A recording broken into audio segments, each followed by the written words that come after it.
Some people just can't stop putting themselves in harm's way. No matter what you do, you just can't seem to set them straight. Maybe you know the kind of person I'm talking about. What's causing this to happen? Well, it could be a mind virus.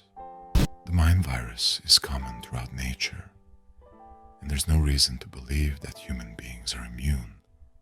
Or that they aren't already infected.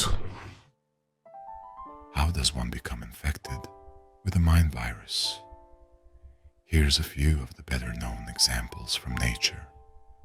And remember, we're barely scratching the surface. The cordyceps! The cordyceps is a fungus that forces its victim to travel to a convenient place away from others, where it sprouts out of its victim's head in the form of a mushroom. The mushrooms release spores into the surrounding environment, infecting more victims. Toxoplasmosis. Toxoplasmosis, a parasitic infection that affects the behavior of rats and mice.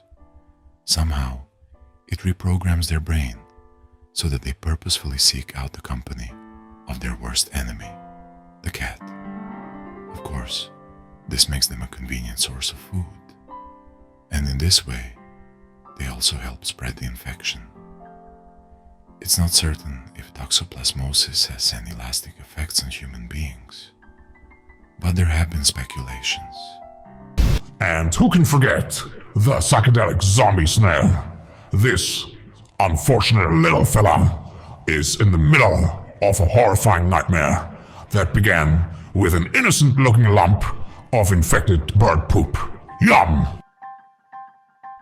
Once inside the belly of the snail, these flatworm parasites grow into tentacled monsters with wriggling worm-like growths called brood sacs. These brood sacs eat their way into the snail's tentacles, where the sunlight makes them wriggle and pulse with vibrant color, thus becoming attractive prey for birds. Zombies are real, and we live among them. But are they to blame for what they have become? Can you blame a cat for eating a mouse? Can you blame a bird for eating a snail? Can you blame a snail for eating excrement? And what about the zombies themselves? Are they not in excruciating physical and mental pain? Or does the parasite release a drug into their brain, one that overrides their feelings and perceptions? Are there human beings on Earth today who are infected with a mind virus? Something that controls their behavior, turning them into mindless puppets and making them do suicidal things? I think we all know the answer to that question. Is a mushroom going to sprout out of their heads?